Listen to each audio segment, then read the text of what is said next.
Hello friends, welcome to my channel and explore the world of Microsoft Azure. My name is Rajneesh Kaushik and I'm a Microsoft certified trainer, consultant and an enterprise architect.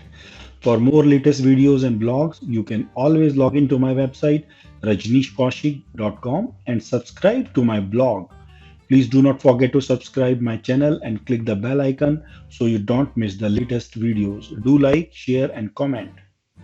Today, we will discuss a real-time scenario of deploying software on multiple Linux and Windows virtual machines simultaneously.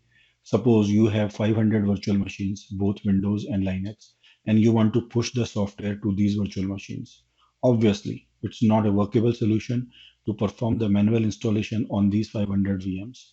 But there is a good news that Azure provides custom script extensions for remote command executions.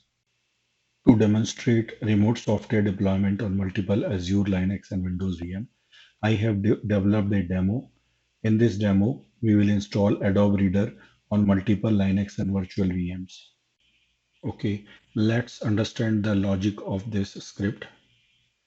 So first, we will create a PowerShell script to install the software on the Windows VM, and we will test this script on one of the VM and make sure that this script works fine and provides the expected result.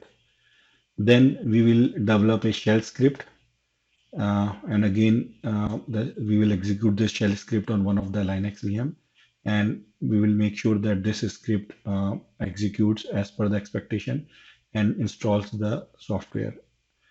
And we will also discuss about the different considerations while you develop a Linux script on Windows machine.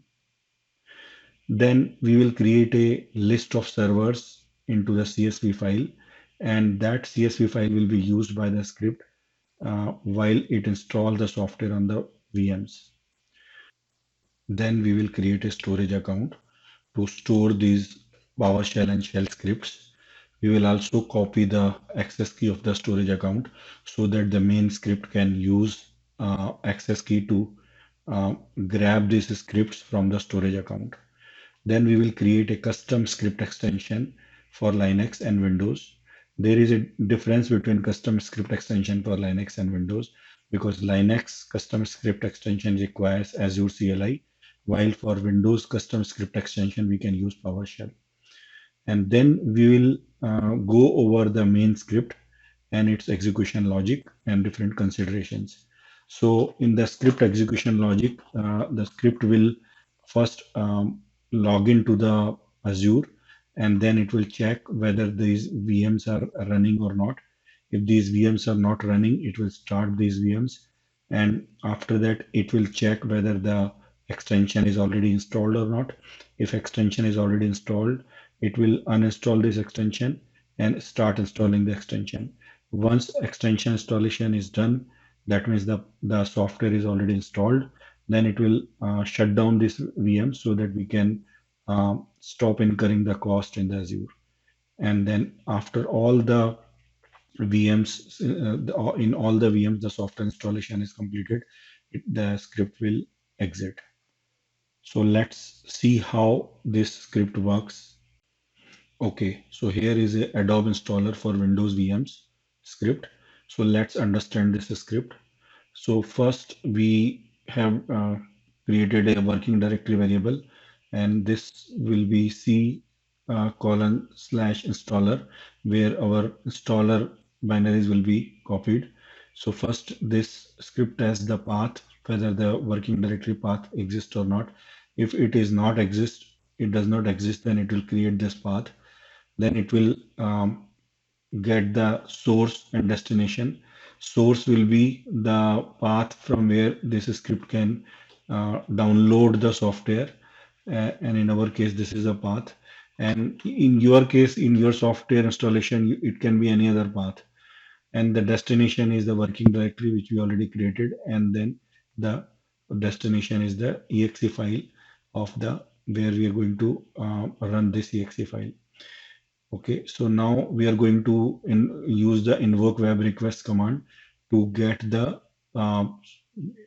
the binaries from this HTTP URL and then download this file into the destination directory.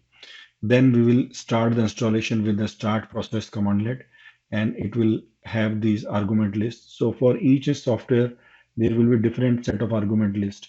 For Adobe Reader, we have used this argument list, and you need to test this in your one of the VM whether this argument works fine or not. And you need to also go through the software vendors, manual to understand what are the argument lists required. Then after the installation is done, it will sleep for 35 seconds and then it will remove this directory. Okay. And it will remove that and it will come out. So this is the script for Windows PowerShell for Adobe installer on Windows. Now let's understand the Adobe installation script or shell script on Linux. So we are using a Snap, which is a software development package management system. And this package, installs the software across all the Linux distributions. So first we will use the update with the sudo privileges, and then we will install the snap so that we can use that snap to install the Adobe Reader. And in the third line, we use the snap install Adobe Acrobat Reader. And this last command will really install the Adobe Acrobat. The most important consideration for using this script is while you develop this script, please make sure that you go to this option in the Notepad++, and always use Notepad++ if you are using a Windows machine, and use this Linux LF option while you develop the script. So if you use Linux LF option and then start developing the script, you will not face an issue. But if you use Windows LF, then you will face many issues while you deploy this script and run it. So this is a very important consideration while you develop any Linux shell script on Windows machine. We will use a Azure storage account to store the PowerShell and shell script, and then custom script extension will call the script from the storage account. So in our scenario, I have created a demo software 123 storage account, and in that I have created a container called software, and in this container I have copied these two scripts, and after that I have copied the access key. So, and I'm going to use this access key in my main script so that my main script can uh, grab the PowerShell and shell script from this storage account. So let's now go over to the main script and see what it does. Here is our main script. First, it connects to the Azure account, and there are PowerShell Connect AZ account and the CLI AZ login. So it executes both of them because we need to use Linux machine. For Linux machine, we need to use Azure CLI. For Windows machine, we need to use PowerShell. Then you need to specify a couple of variables here, and they are pretty straightforward and self-explanatory. So first is the server file path where you have kept the inventory of the servers, the name of the PowerShell script, the name of the Linux script, your storage account container name, storage account name, storage account key. I have already explained you how to grab the storage account key. You can copy the storage account key and paste it here. And you don't have to worry about is deallocated equal to false because this is a static value which we have used in the script.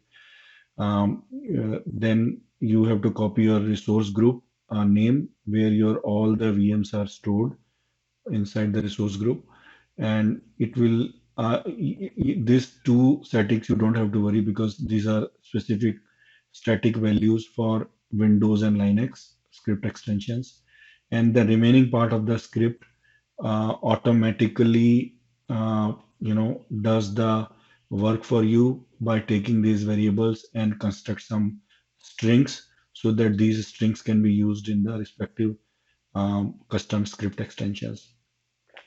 This part of the script, it gets the content of the CSV file, and then after that it goes over the CSV file one by one, and then start executing the script.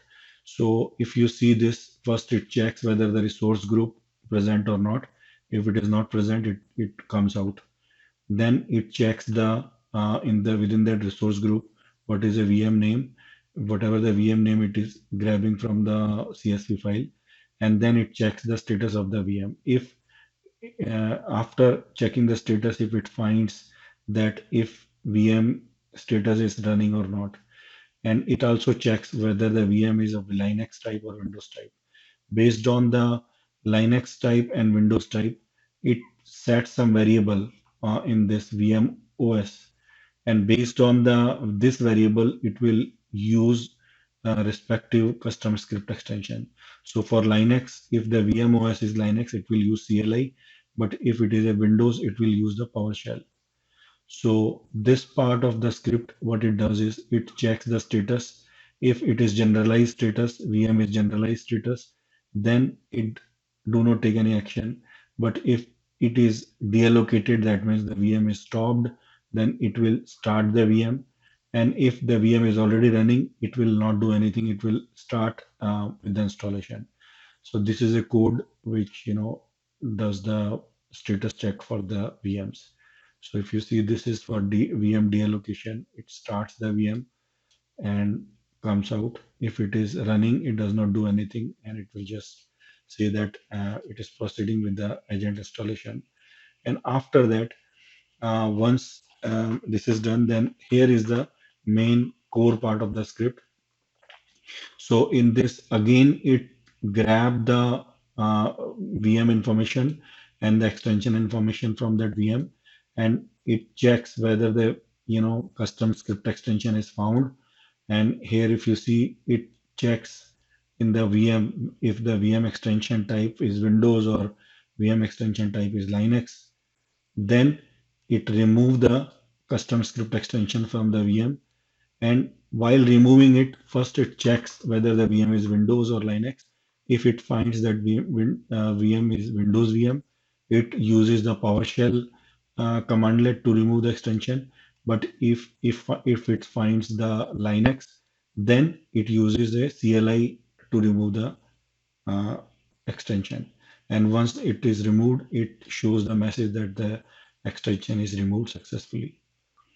After extension is removed successfully, then here comes the main part of the script.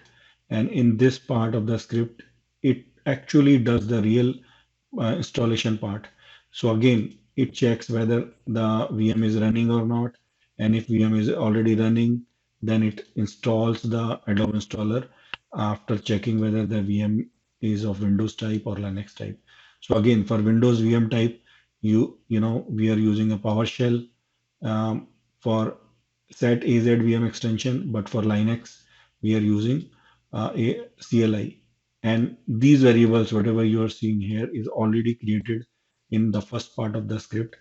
And once the extension is deployed successfully, it waits for 10 seconds because sometimes Azure takes a couple of seconds to fully install that extension. And if you go to the Azure portal, you will see that installation is still in the transitioning phase.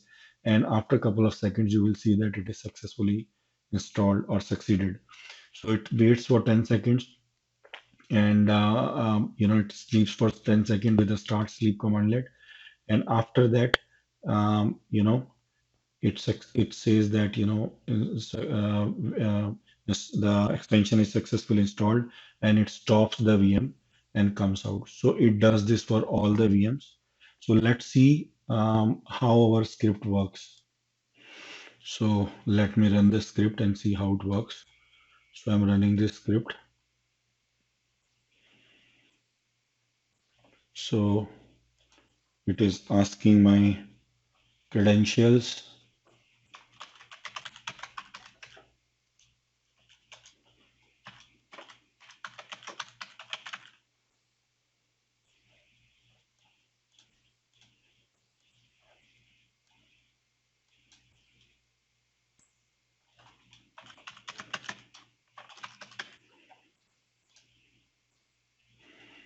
It will again ask that because we are using Azure CLI as well. and this is for Azure CLI. And let's see. So now it is checking if VM is Linux or Windows. So here we found that here the VM is Linux VM and it is stopped. So it is starting the Linux VM and it will start working, uh, you know, after checking that whether the extension is there or not.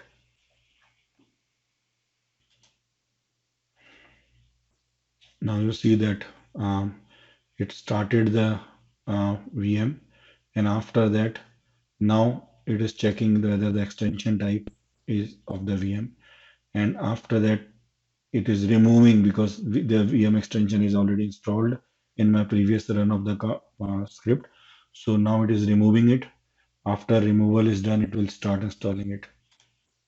Now you can see that the extension is removed and now it is installing the extension again, because this kind of scenario where you keep changing the extension, it is required to remove the earlier extension and reinstall it, because you will have to retest this script multiple times. So you may have, create some issues in the earlier script and you want to remove the CSE, extension and again reinstall it. So it is always a good practice to remove it and then install it. Now you see that Adobe Reader Installer installation is already done, and now it is waiting for 10 seconds, and now it will go to, it will stop this, and this is stopping it. And after stopping of the VM is completed, it will go to the next VM, which is a Windows VM. And let's see how it works for the next VM. Now you see that here after stopping the VM, it it is checking another VM, next VM in the list. And here the VM name is Big Fix Client Demo, and it is finding whether the VM is stopped or not. So it found that VM is stopped and it is starting that VM. Now it has successfully started the VM, and now it found that the extension is already there.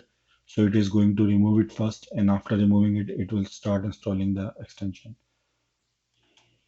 Now, after removing the custom script extension, it is installing the extension again in this VM.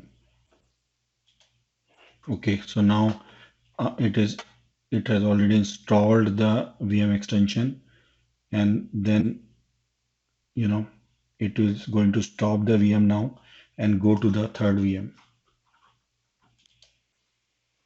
Now after that, it successfully stopping that VM, it taking the third VM, and that VM will be going through the same set of steps.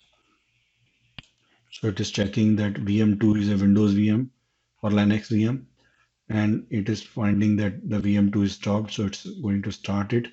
After starting it, it is going to check the custom script extension, and then if it finds the custom script extension, then it will remove it, and then it will start installing the custom script extension as a fresh installation, and then it will stop that VM. So let's see. As you can see that the VM is started, extension is removed. Now it is installing the Adobe Reader on the Windows VM, which is VM2. And in the meantime, I wanted to show you that how I have created the inventory of the servers. It is very simple. In an Excel file, I have stored the name of the different servers and then save it as a CSV file. And the same path we have given here in the script.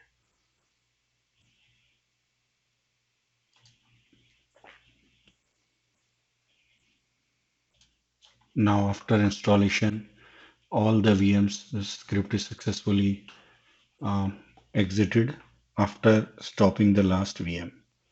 So I hope you enjoyed this video. Thanks for watching, and do not forget to subscribe and hit the bell icon so you